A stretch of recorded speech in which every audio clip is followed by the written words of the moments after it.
Bismillahirrahmanirrahim. Assalamu alaikum wa rahmatullahi wa barakatuhu. In our last lecture we have discussed the fundamental human rights and specific rights which Islam has awarded to parents and their rights of children. اسی طرح اسلام نے بہت سارے ایسے rights ہیں, بہت سارے ایسے حقوق ہیں جو مختلف لوگوں کو دیے ہیں. مثلا اسلام نے ذمیوں کے حقوق بھی متعین کیے ہیں. اسی طرح اسلام نے کچھ حقوق جن کا تعلق کسی خاص گروہ سے ہے, مثلا عورت کو جو خاص حقوق دیے ہیں وہ کسی اور کو نہیں دیے. چنانچہ اسی میں ہم آج اسی حوالے سے ہم آج ذکر کریں گے عورت کے حقوق کے بارے میں. And this is our lecture number 16 in which we will discuss these following important points. Number 1, the categories of rights, equal rights and the special rights, equality in basic humanity, equality in religious obligation, equality in reward and punishment, equality in preservation of honor and nobility, equality in financial dealings and property, and equality in education and cultivation. Number 1, first of all, Bismillah ar-Rahman ar-Rahim, the categories of rights. The rights which Islam has awarded to women, they are of two kinds. Number 1, the equal rights, and number 2, the special rights. Equal rights means the rights which Islam has equally distributed, which Islam has equally awarded, which Islam has equally given to men and women. وہ حقوق جو اسلام نے عورت اور مرد کو برابر دیے ہیں. And then the rights which Islam has awarded specially to women, and Islam has not awarded these rights to men. Or the rights which Islam has awarded to men and Islam has not given these rights to women. And before starting the equal rights between men and women, it is very important to note that as far as the women is concerned, as a human being, as a creation of Allah subhanahu wa ta'ala, there is no difference between men and women. جہاں تک عورت کا ایک مخلوق ہونے کا تعلق ہے یا ایک انسان ہونے کا تعلق ہے, اور وہ حقوق جو انسانیت کی بنیاد پر اس کو اللہ تعالیٰ نے دی ہیں, اس میں اللہ تعالیٰ نے عورت اور مرد کے درمیان کوئی فرق نہیں رکھا. اللہ تعالیٰ نے جس طرح جو حقوق مرد کو دیے ہیں ایک انسان ہونے کی حیثیت سے, وہی تمام حقوق اللہ تعالیٰ نے ایک عورت کو بھی دیے ہیں. لیکن کچھ ایسے قوانین ہیں, کچھ ایسے اصول ہیں اور کچھ ایسے بیسک ڈفرینسز ہیں عورت اور مرد کے درمیان, جن کی بنا پر اللہ تعالیٰ نے ان کی حقوق کو مختلف قرار دیا ہے اور ان کے حقوق کو متعین کیا ہے. مثلا ایک فیملی کی گروتھ کے لیے, ایک بچے کی ڈیولپمنٹ کے لیے, بچے کی گروتھ کے لیے اور ایک بچے کی تربیت اور پرورش کے لیے جن ایٹریبیوٹس اور جن کوالٹیز کا ہونا ضروری ہے, that are attributed to a women, وہ اللہ تعالیٰ نے صرف ایک عورت کو دی ہیں, مرد کو نہیں دی.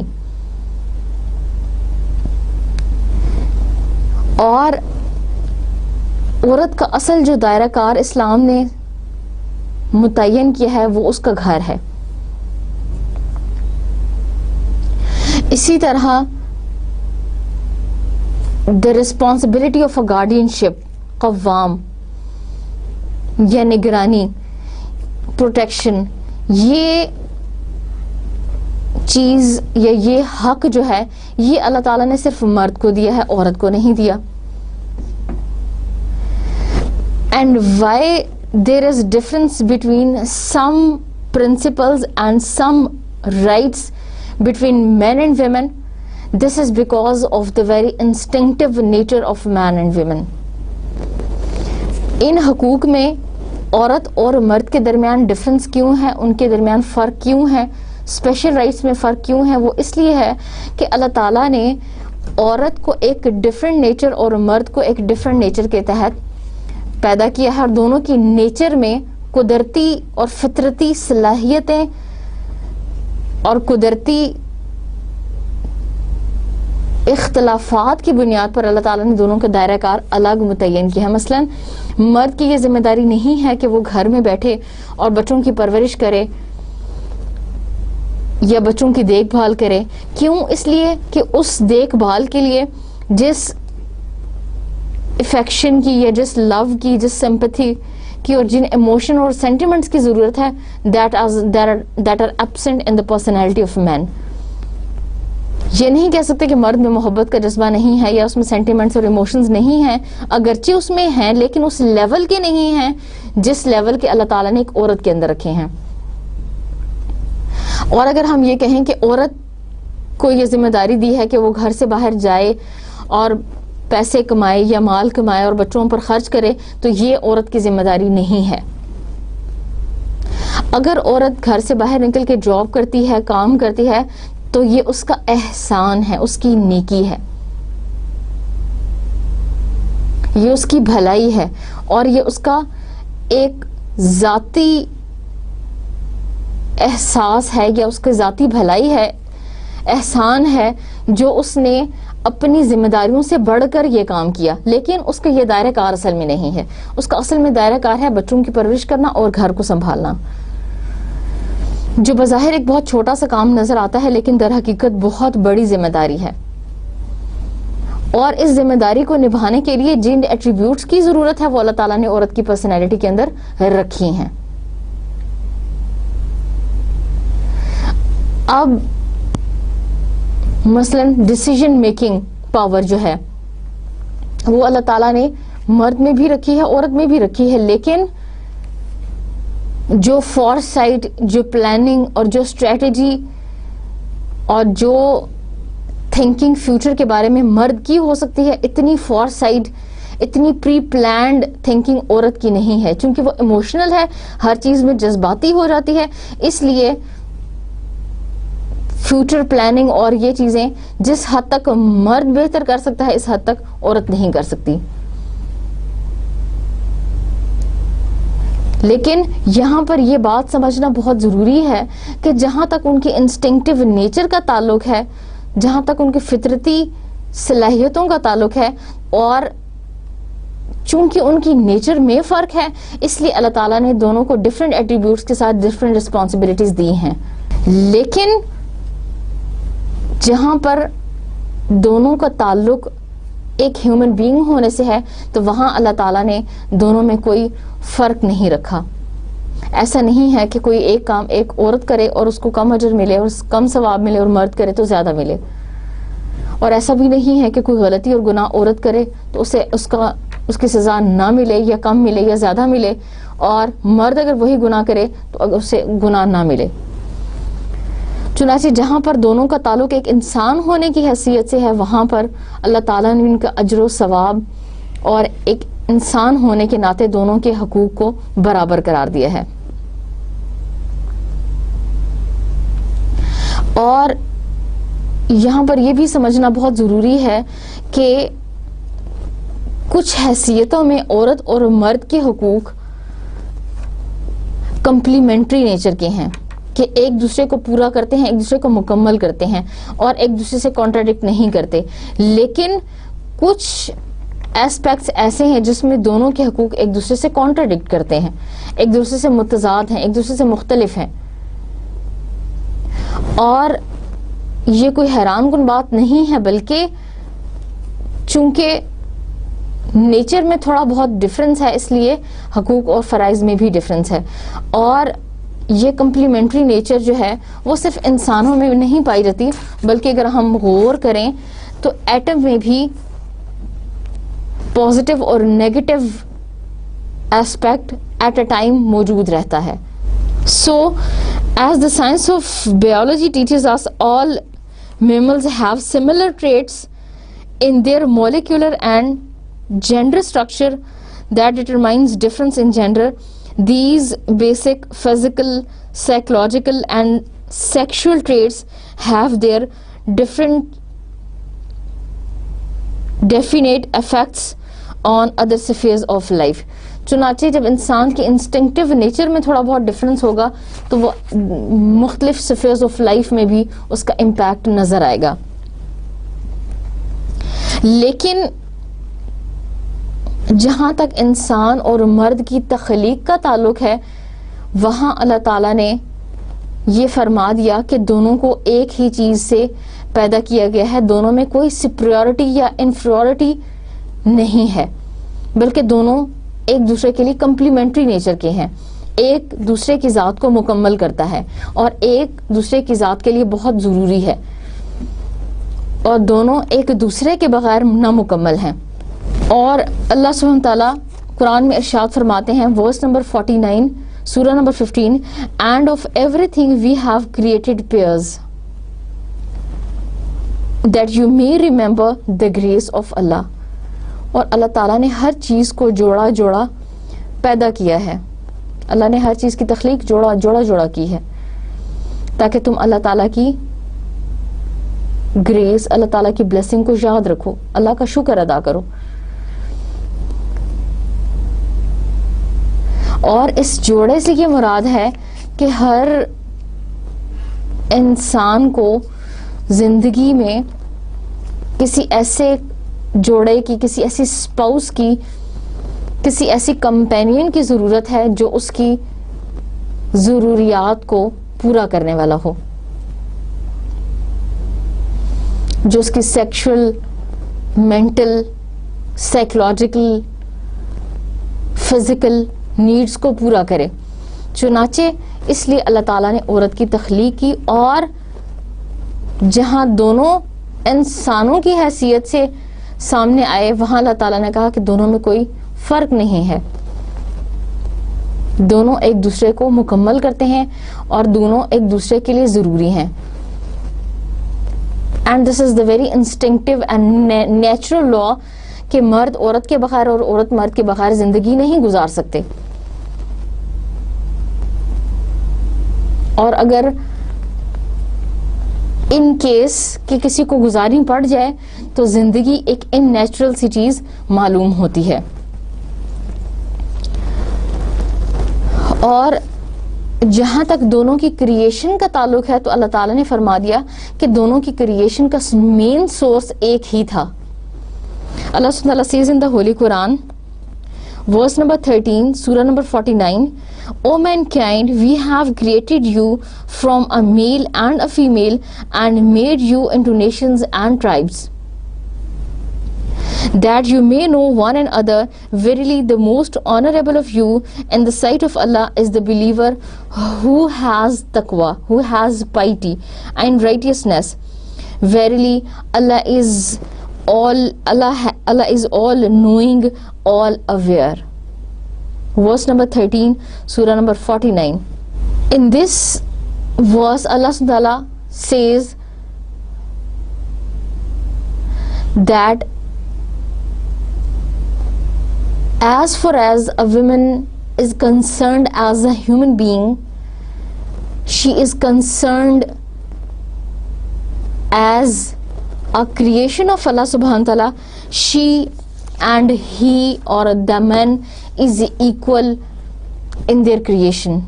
Both were created from Adam and Hazrat Hawa, and the main source of creation was same. So no one has superiority over the other. They are both same. They are equal in humanity, and the person who has more piety, who is more righteousness, he who has righteousness, who has piety and taqwa in himself, he fears from Allah, he is the person who is the most respectable in the sight of Allah subhanahu wa ta'ala. And Allah knows all the things, he has knowledge of all the things. So as far as she is concerned as a human being and the creation of Allah subhanahu wa ta'ala, no one has superiority over her. She is equal to the man. And there are many other attributes in which she is equal to man. and these attributes are the equality in basic humanity. Number one, Allah subhanahu wa ta'ala says that both men and women are equal in terms of their humanity. Islam does not categorize women, for instance, as a source of evil in the world for some an original sin that caused Adam alayhi salam to be dismissed from paradise. This is the concept of some religion, that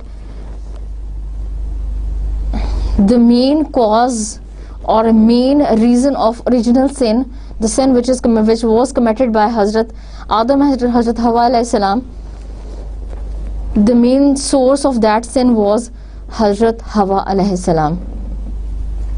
کہ وہ original سن, وہ پہلا گناہ جو انسان نے دنیا میں آ کے کیا, اس کی وجہ حضرت ہوا تھی.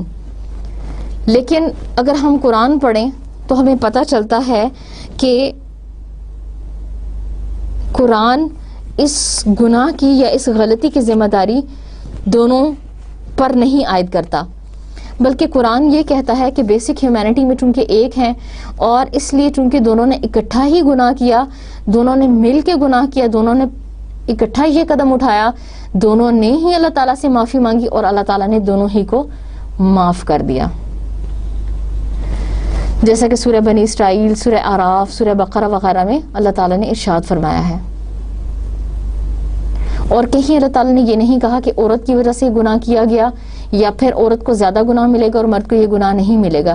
چونکہ ایز اے ہیومن بینگ دونوں برابر ہیں اور دونوں نے ہی گناہ کیا, اس لیے اللہ تعالیٰ نے دونوں کو معاف کر دیا اور دونوں ہی اپنے گناہ پر پچھتائے. اللہ سبحانہ وتعالیٰ says in the Holy Quran,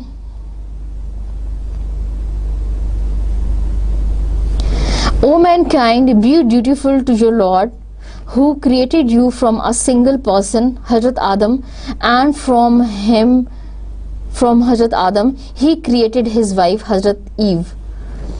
And from them both he created many men and women. اور پھر انسان کی نسل, generation of the human beings, اللہ تعالیٰ نے شروع کی ان دونوں سے. And because they are the main source and the main source was same, they were the human beings, so women is equal in her rights as far as she is concerned as a human being and the creation of Allah subhanahu wa ta'ala. In another place Allah subhanahu wa ta'ala says, does man think that he will be left neglected without being punished or rewarded for the obligatory duties enjoined by his Lord on him? کہ انسان کا کیا خیال ہے کہ وہ جو ذمہ داریاں اور جو فرائض اللہ تعالیٰ نے اس پر فرض کیے ہیں بغیر کسی حساب کتاب کے اس کا سلسلہ باقی رہے گا. Was he not a mixed male and female discharge of semen pouring forth?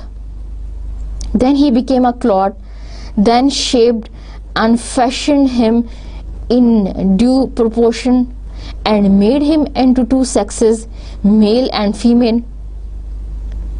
Is he not able to raise to life those who are dead?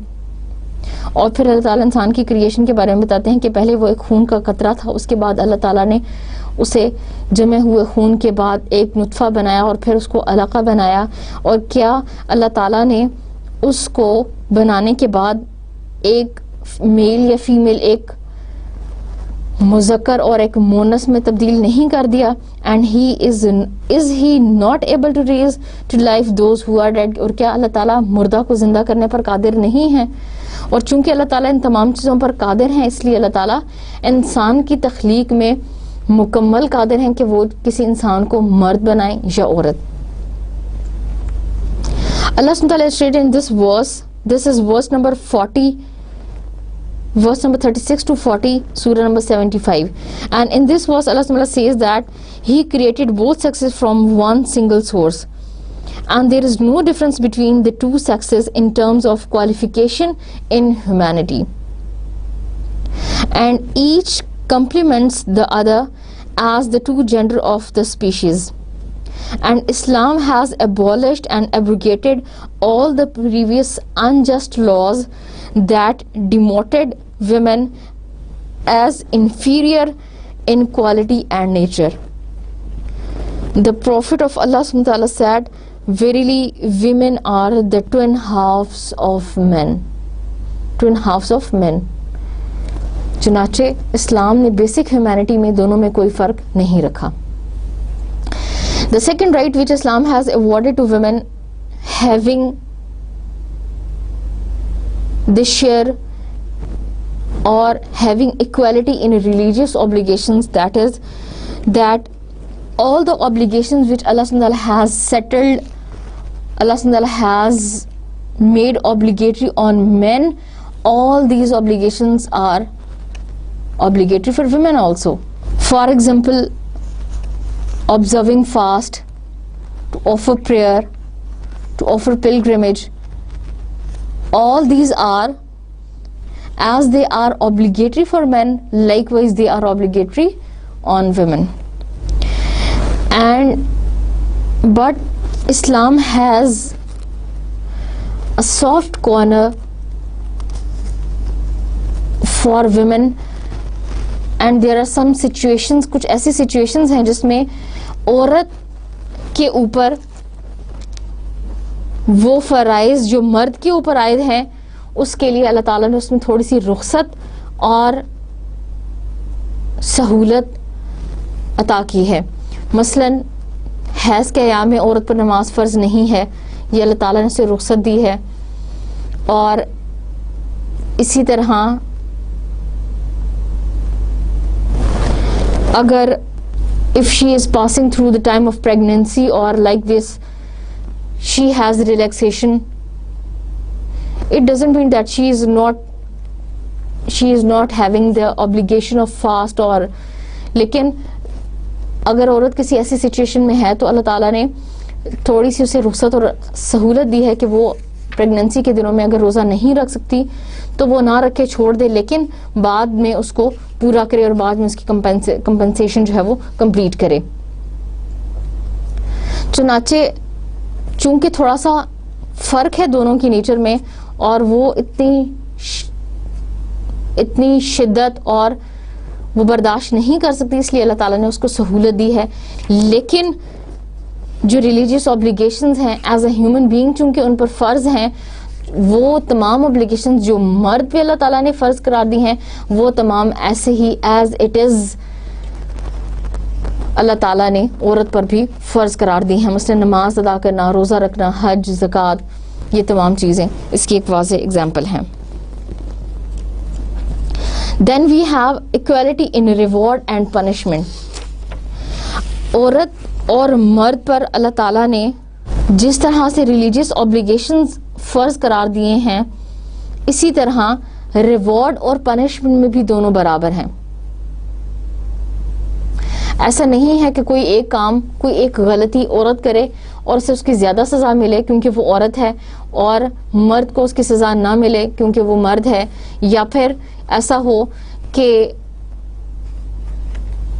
عورت کو گناہ ملے اور مرد کو نہ ملے, یا مرد کو ملے عورت کو نہ ملے, بلکہ بیسک پنشمنٹ اور ریوارڈ میں دونوں برابر ہیں. اور کوئی نیکی دونوں میں سے کوئی بھی کرتا ہے, جتنے خلوص نیت اور اچھے ارادے کے ساتھ وہ نیکی کی جائے گی, دونوں کو اس کے مطابق اس کا اجر اور ثواب ملے گا.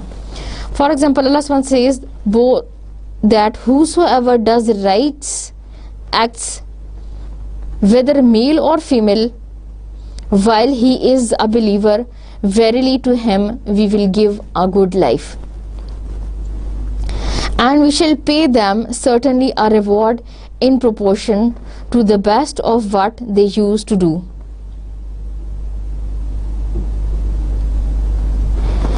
کہ تم میں سے جو کوئی بھی نیک عمل کرے گا, چاہے وہ مرد ہے یا عورت,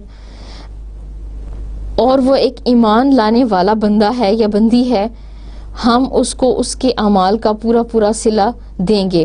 and we shall pay them certainly a reward in proportion to the best of what they used to do. اور جو کام وہ کرتے ہیں اس کا بہترین اور مناسب حل اور نتیجہ جو ہے ہم ان کو اس میں عطا کریں گے. دس از ورس نمبر 97 سورہ number 16.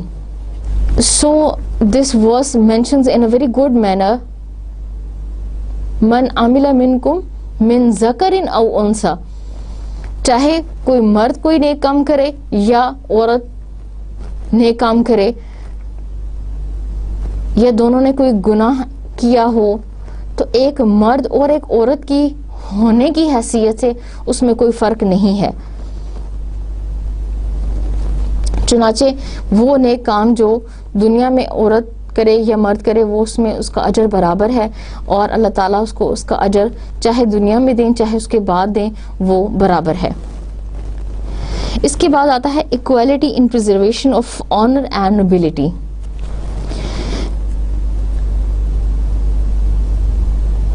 Women have the same moral obligation and are entitled to the same general rights as men in guarding chastity, integrity, and personal honor and respect. No double standards are allowed. For instance, those who falsely accuse a chaste women of adultery or fornication are publicly punished, just as if a man is slandered. Allah the Exalted states in the Holy Quran, and those who accuse chaste women and produce not for witness, flog them with 80 lashes and reject their testimony forever. Indeed, they are those who are disobedient to Allah. Verse number 4, Surah number 24. Allah subhanahu wa ta'ala says, and those who accuse chaste women, اور وہ لوگ جو معصوم عورتوں پر تہمت لگاتے ہیں, and produce not 4 witnesses, اور اس پر 4 گواہ نہیں لے کر آتے, flog them with 80 lashes, ان کو 80 کوڑے ماری جائیں, and reject their testimony forever, اور ہمیشہ ہمیشہ کے لیے ان کی گواہی کو مسترد کر دیں, ختم کر دیں. Indeed, they are those who are disobedient to Allah. بے شک یہ وہی لوگ ہیں جو اللہ تعالیٰ کے نافرمان ہیں. یعنی اسلام جس قدر مرد کے لیے یہ لازم اور ضروری قرار دیتا ہے کہ وہ اپنی عزت اور عصمت کی حفاظت کرے, اس ریلیشن کے لیے جو کل اس نے ایک عورت کے ساتھ قائم کرنا ہے, اسی طرح اسلام یہ حکم دیتا ہے کہ ایک عورت بھی اپنی عزت اور عصمت کی حفاظت کرے اور اس کو محفوظ رکھے اپنے میاں کے لیے, اپنے شوہر کے لیے, اور اپنی عزت اور عصمت کی حفاظت کرے. اور جس طرح عزت اور عصمت کی حفاظت مرد کے لیے لازم اور ملزوم ہے, اسی طرح عورت کے لیے بھی لازم اور ملزوم ہے. چنانچہ اسلام نے یہ سخت ناپسند کیا ہے کہ کوئی شخص, کوئی مرد عورت کے اوپر تہمت یا الزام لگائے بد کرداری کا, اور اگر کوئی ایسا کرتا ہے تو اس کے لیے بہت ضروری ہے کہ وہ 4 گواہوں کو لے کر آئے. لیکن اگر وہ ایسے 4 گواہ نہیں لا سکتا تو اسلام نے اس کی یہ سزا بتائی ہے کہ اس کو 80 کوڑے لگائے جائیں گے. کیوں؟ اس لیے یہ سزا اس کو اس لیے دی جائے گی کیونکہ اس نے ایک پاک دامن عورت پر تہمت لگائی ہے, الزام لگایا ہے, اور وہ اس کو ثابت نہیں کر سکتا. اسی لیے اللہ تعالیٰ نے کہہ دیا کہ یہی لوگ نافرمان ہیں. چنانچہ جہاں یہ ایک عورت کا فرض ہے, ایک عورت کی اوبلیگیشن ہے, ایک عورت کی ڈیوٹی ہے کہ وہ اپنی عزت اور عصمت اور پاک دامنی اختیار کرے, وہاں یہ مرد کا بھی فرض ہے اور مرد کے لیے بھی لازم اور ملزوم ہے. Then comes the equality in financial dealings and property. اسلام نے جس طرح ایک مرد کو یہ حیثیت دی ہے, ایک مرد کو یہ اختیار دیا ہے کہ وہ فائنینشیل ڈیلنگز کر سکتا ہے اور پراپرٹی آنرشپ کر سکتا ہے, پراپرٹی لے سکتا ہے, دے سکتا ہے, خرید سکتا ہے, اسی طرح یہ حق اللہ تعالیٰ نے عورت کو بھی دیا ہے, اور اس حق میں دونوں مساوی اور برابر ہیں. بہت سے دنیا کے ایسے قوانین ہیں اور ماضی میں بھی کچھ ایسی جنریشنز، کچھ ایسی نسلیں اور اقوام گزر چکی ہیں جس نے عورت کو اس حق سے خاص طور پر محروم رکھا ہے. مثلا یورپین لاء میں کچھ صدیاں پہلے یہ قانون درج تھا کہ شادی کے بعد مرد عورت کی ملکیت میں حصے دار ہے، اور شادی ہونے کے بعد اگر کوئی وراثت اسے ملی ہے تو وہ اس میں مکمل دست اندازی کر سکتا ہے، اور وہ اس تمام مال کو جو اس کی عورت کی وجہ سے اس کو ملا ہے وہ اپنی مرضی سے، عورت کی مرضی کے بغیر اس کو استعمال کر سکتا ہے. لیکن اسلام نے ایسے تمام باطل قوانین کو مسترد کر دیا اور مرد کے لیے بھی یہ لازم قرار دیا کہ وہ عورت کے مال کو اس وقت استعمال کر سکتا ہے جب وہ اس سے اس کی اجازت چاہے، اجازت حاصل کر لے، اور عورت اس کو اپنی ہنسی خوشی اجازت دے دے تو تب وہ عورت کے مال کو یا عورت کی وراثت کو یا عورت کے حصے کو استعمال کر سکتا ہے، اس کے بغیر نہیں کر سکتا. اور آج بھی یہ جاہلانہ رسم کچھ لوگوں میں ہے کہ وہ پراپرٹی میں یا اپنی جائیداد میں، وراثت میں صرف بیٹوں کو حصہ دیتے ہیں، بیٹیوں کو حصہ نہیں دیتے. لیکن اسلام نے اس جاہلانہ رسم کو نہ صرف ختم کیا ہے بلکہ اس کو شدید ناپسند بھی کیا ہے. اور وراثت میں جہاں بیٹے کا، بھائی کا حصہ رکھا ہے وہاں بیٹی کا، بہن کا، ماں کا اور بیوی کا حصہ بھی متعین کیا ہے. چنانچہ ہم یہ دیکھتے ہیں کہ اسلامک لاء کے accordingly a woman can own, buy, sell and undertake any financial transaction without the need of for guardianship. کہ تمام قسم کی ٹرانزیکشنز جو ہیں پراپرٹی اونرشپ خرید سکتی ہے، بیچ سکتی ہے کسی گارڈین شپ کے بغیر. And without any restrictions or limitations, a situation unheard of in many societies until modern times. اور یہ ایک ایسی چیز ہے جو آج کے ماڈرن وقت میں بھی، آج کے زمانے میں بھی لوگوں کو اور بعض جنریشنز اور بعض ریسز نے عورت کو نہیں دی. لیکن اسلام نے عورت کو یہ حق دیا ہے کہ وہ خرید سکتی ہے، بیچ سکتی ہے اپنی مرضی سے، کوئی آنرشپ کسی چیز کی بغیر کسی گارڈین کے حاصل کر سکتی ہے. اصل میں پراپرٹی اور وراثت ایک بہت اہم معاملہ ہے، اور چونکہ انسان مال کی محبت میں بہت شدید ہے اور یہ اس کی نیچر ہے جو اللہ تعالیٰ نے قرآن میں بیان کی ہے، اس لیے اکثر لوگ وراثت میں اپنی بیٹیوں کو حصہ نہیں دیتے، وراثت کے حصے سے ان کو خارج کر دیتے ہیں. اور یہی وہ جاہلانہ رسم تھی جس پر عرب بہت عرصے سے یا صدیوں سے کارآمد تھے اور جس پر وہ صدیوں سے چلے آ رہے تھے. لیکن اسلام نے ان کی اس سوچ کو رد کیا اور عورت میں وراثت میں عورت کو بھی حصہ دیا. اس کے بعد آتا ہے equality in education and cultivation. Islam entitles women to the same rights as men in terms of education and cultivation. اسلام نے علم کا حصول لازم اور ملزوم قرار دیا ہے، اور جہاں مرد کے لیے یہ لازم قرار دیا ہے کہ وہ علم حاصل کرے، وہاں عورت پر بھی اس کا حصول فرض قرار دیا ہے. چنانچہ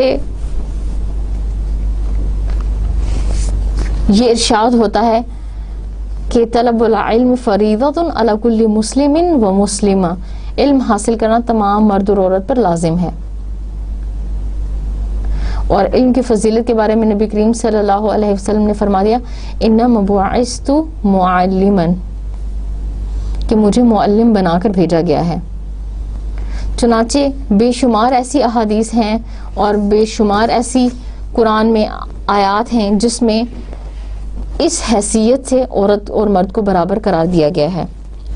And Prophet Muslim says seeking knowledge is compulsory for each and every Muslim, that is both female and male. And this hadith is in Ibn Majah, hadith number 224, and in Bayhaqi, and they have verified it. And Muslim scholars collectively agreed that the word Muslim, when used in revealed scriptures, include both male and female. کہ مسلم کا لفظ یا مومن کا لفظ جب reveal scriptures میں استعمال کیا جاتا ہے that contains male and female, اس میں مرد اور عورت دونوں شامل ہیں. ایز وی انڈیکیٹڈ ان دس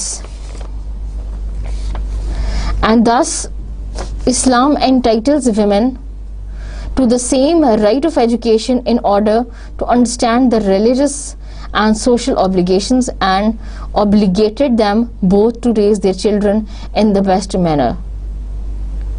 چنانچہ وہ تمام فرائض جو اسلام نے مرد پہ لازم کیے ہیں ایک انسان ہونے کی حیثیت سے تاکہ وہ علم حاصل کریں، وہی تمام فرائض اسلام نے عورت پر بھی لازم قرار دیے ہیں کہ وہ بھی علم حاصل کرے، اور چاہے اس کا تعلق اپنی ذاتی گروتھ سے ہو، چاہے اس کا تعلق بچوں کی گروتھ سے ہو، اس میں اپنا بہترین بیسٹ مینر کے ذریعے اپنا کردار ادا کر سکے. And this is very certain, یہ بہت آبویس ہے کہ عورت کی تعلیم مرد کی تعلیم سے بہت زیادہ ضروری ہے، کیونکہ مرد کی تعلیم ایک انڈیویجول کی تعلیم ہے، ایک ذاتی انفرادی انسان کی تعلیم ہے، لیکن عورت کی تعلیم ایک مجتمع، ایک معاشرے کی تعلیم ہے. اور اگر ایک عورت سلجھی ہوئی ہے، پڑھی لکھی ہے، تو جس انداز میں وہ بچے کی پرورش کر سکتی ہے اس انداز میں ایک ان پڑھ عورت نہیں کر سکتی. اور جس طرح ایک پڑھی لکھی عورت بچے کو معاشرے کا ایک اچھا انسان اور اچھا فرد ثابت کر سکتی ہے، ایسے ایک ان پڑھ عورت نہیں کر سکتی. اور اپنی رسپانسبلٹیز اور اوبلیگیشنز کو جیسے ایک پڑھی لکھی عورت محسوس کر سکتی ہے شاید ایک ان پڑھ عورت نہ کر سکے. اگرچہ فوائد دونوں کی ہی ایجوکیشن میں ہیں، لیکن عورت کی ایجوکیشن، عورت کی تعلیم زیادہ ضروری ہے مرد کی تعلیم کے مقابلے میں. لیکن چونکہ ایک انسان ہونے کی حیثیت سے ہیومن بیسس پہ دونوں برابر ہیں، اس لیے یہ جو رائٹ ہے یہ اسلام نے دونوں کو دیا ہے. Prophet Muslim says in according to adding the responsibilities in the family unit, whoever takes care of two girls until they reach puberty, he and I will come on the day of resurrection like this. The messenger of Allah subhanahu wa ta'ala then joined his fingers to illustrate this. قیامت کے دن میں اور وہ شخص جس نے اپنی اولاد کی اچھی اور خاص طور پر دو بیٹیوں کی پرورش کی ہے، یہاں تک کہ ان کو بلوغت کی حد تک پہنچا دیا، میں اور وہ شخص قیامت کے دن اس طرح سے آئیں گے. This hadith is mentioned in Sahih Muslim, hadith number 2631. And about female slave girls, the Prophet Muslim says, whoever has a female child with him under his guardianship from slavery and trains her in the best behavior and teaches her well and then frees and marries her will have a double reward. کہ وہ انسان جو کسی بچے کی whoever has a female child جس کے پاس ایک فیمیل بچی ہے اور وہ اس کے پاس نوکر یا غلام کی حیثیت سے موجود ہے، وہ اس کو اچھے بیہیویئر سکھاتا ہے، اس کی اچھی تعلیم و تربیت کرتا ہے اور اس کو صحیح انسان بنانے میں مدد کرتا ہے، اور اس کے بعد اس کو آزاد کر دیتا ہے اور اس کی شادی کسی اچھے انسان سے کرتا ہے، اور اس کی شادی کرنے کے بعد اس کو آزاد بھی کر دیتا ہے، تو میں اور وہ شخص قیامت کے دن تو اس شخص کو قیامت کے دن اللہ تعالیٰ ڈبل ریوارڈ دے گا. اینڈ دس حدیث از مینشنڈ ان صحیح بخاری اینڈ صحیح مسلم. صحیح بخاری ورس حدیث نمبر 97 اینڈ صحیح مسلم ورس نمبر 154. اس میں نبی کریم صلی اللہ علیہ وسلم نے یہ فرمایا کہ جو شخص کسی بچی کو غلام کی حیثیت سے اپنے پاس رکھے، اس کی صحیح تربیت اور پرورش کرے، اس کو اچھے آداب سکھائے اور اس کو آداب سکھانے کے بعد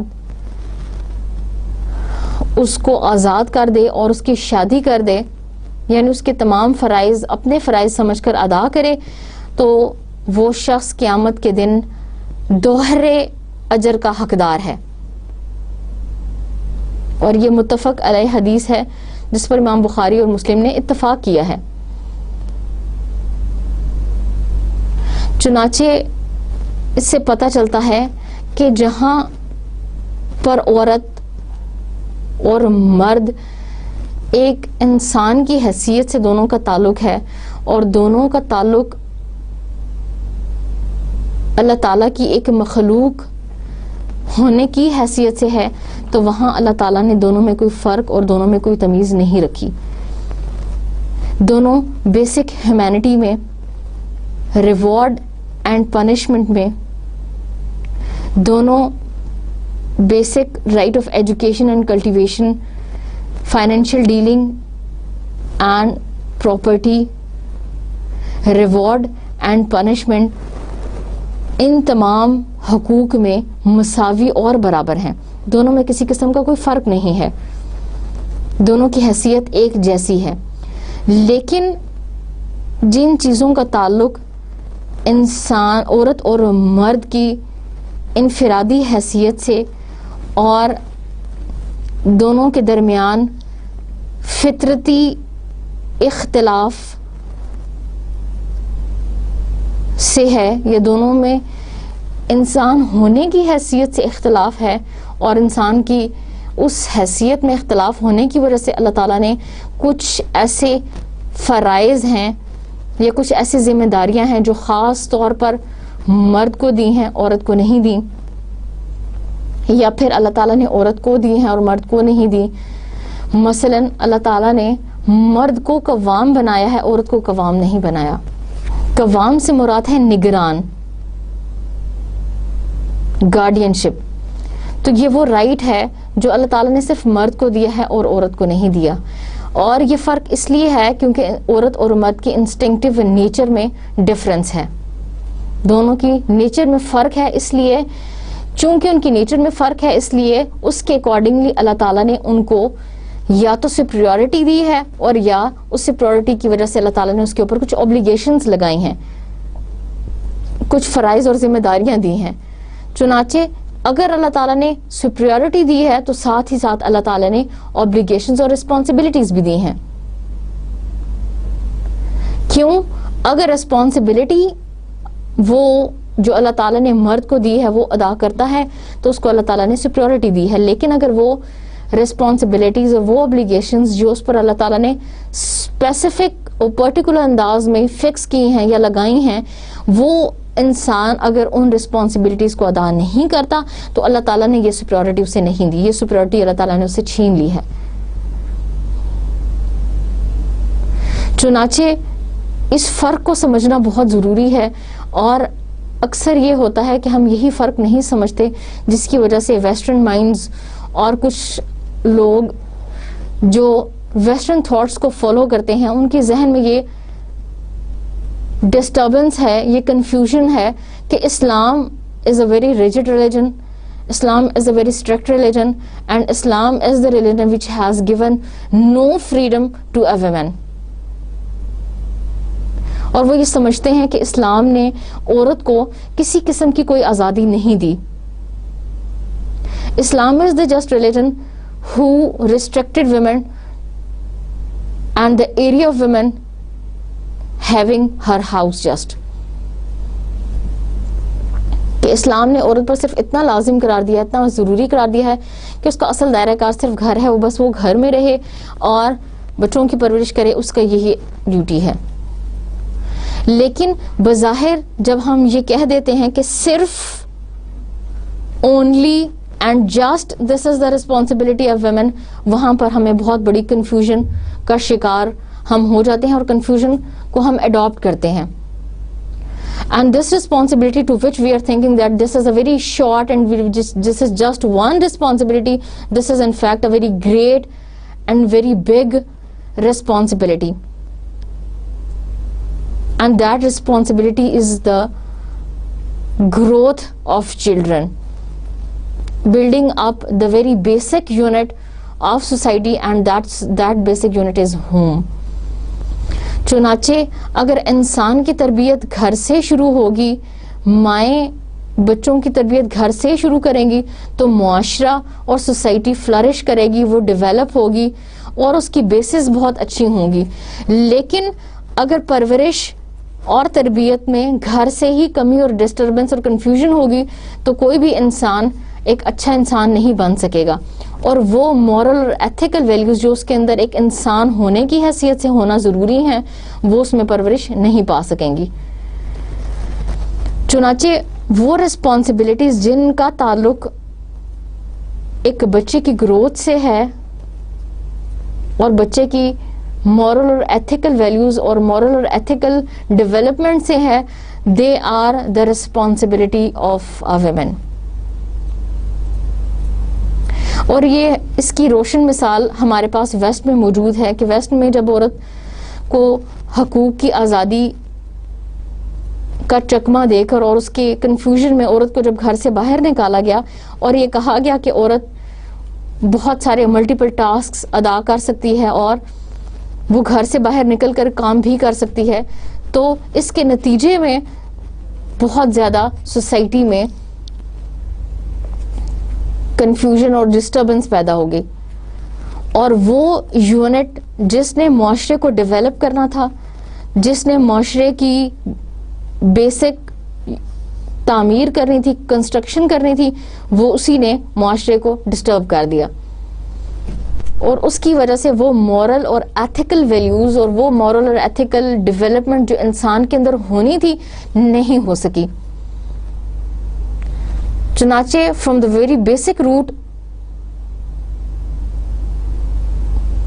گھر میں یا ایک یونٹ میں یا سوسائٹی کی بیس میں ڈسٹربنس کریٹ ہو گئی, اور وہ صرف کیوں تھا؟ اس لیے کہ عورت جس نے معاشرے کی تعمیر کرنی تھی, جس نے معاشرے کو فلرش کرنا تھا, جس نے معاشرے کو ڈیولپ کرنا تھا, جس نے معاشرے کے افراد کی گروتھ کرنی تھی, مینٹل ڈیولپمنٹ اور ایتھیکل اور مورل, وہ جب گھر سے باہر نکل آئی اور اس نے باقی ذمہ داریاں تو سنبھال لیں, لیکن وہ ذمہ داری جو سب سے اولین ذمہ داری تھی اس نے وہ ادا نہیں کی, تو معاشرے میں ایک سوشل ڈسٹربنس اور ایک ایتھیکل اور ایک نارمیٹیو ڈسٹربنس معاشرے میں دیکھنے میں آئی. چنانچہ یہی وجہ ہے کہ اگر صرف عورت اس رسپانسبلٹی کو اچھے طریقے سے ادا کر دے اور باقی کام مرد کے حوالے کر دے تو معاشرہ بہت اچھے اسلوب پر چل سکتا ہے. لیکن اسلام اس معنی میں ایک ریجڈ ایک اسٹرکٹ ریلیجن نہیں ہے کہ اگر کوئی عورت اس کو کام کی ضرورت ہے, اس کا کوئی قوام نہیں ہے, یا معاشرے کو اس کی ضرورت ہے, یا اس کو اللہ تعالیٰ نے اتنا علم دیا ہے کہ وہ اپنے علم سے لوگوں کے لیے فائدہ پہنچا سکتی ہے, تو کچھ یہ ایسی سچویشنز ہیں جس میں عورت کو اللہ تعالیٰ نے یہ اجازت دی ہے, اسلام نے یہ عورت کو اجازت دی ہے کہ وہ گھر سے باہر نکل کر کام بھی کر سکتی ہے اور معاشرے میں ایک بہتر کارکن کی حیثیت سے, ایک معاشرے کے صحت مند فرد کی حیثیت سے اپنا رول بھی پلے کر سکتی ہے.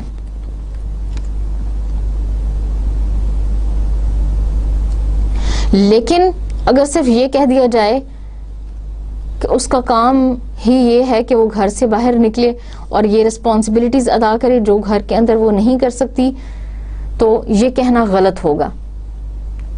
اس کا اثر دائرہ کار تو اس کا گھر ہی ہے، لیکن اگر کوئی ایسی کنڈیشنز ہیں، کوئی ایسی سچویشنز ہیں، کچھ اس کی ایسی ریکوائرمنٹس ہیں جو گھر میں رہنے کی وجہ سے پوری نہیں ہو رہی اور اس کو ضرورت ہے، وہ محتاج ہے کہ وہ کام کرے، تو اسلام اس کو اجازت دیتا ہے کہ بجائے اس کے کہ وہ کوئی انلیگل اور غلط طریقہ اختیار کرے اور اس کے ذریعے پیسے کمائے، اسلام اس کو جائز اور حلال طریقے بتاتا ہے جس کے ذریعے وہ کوشش اور محنت کر کے اپنی صلاحیتوں کو استعمال کرتے ہوئے، اپنے علم سے فائدہ اٹھاتے ہوئے معاشرے کا بہترین انسان اور فرد بنتے ہوئے اپنی صلاحیتوں کو صحیح سمت میں استعمال کرتے ہوئے ان چیزوں سے وہ فائدہ اٹھا سکتی ہے اور کوئی بھی کام وہ کر سکتی ہے. یہ تو تھا ہمارا آج کا لیکچر. انشاءاللہ اپنی نئی کلاس میں ہم ڈسکس کریں گے the rights which Islam has specially awarded to a woman and not Islam has awarded these women to men, or the rights of men which Islam has not awarded to a woman. انشاءاللہ نئے class میں نئے lecture کے ساتھ ملیں گے. السلام علیکم ورحمۃ اللہ وبرکاتہ. اللہ حافظ.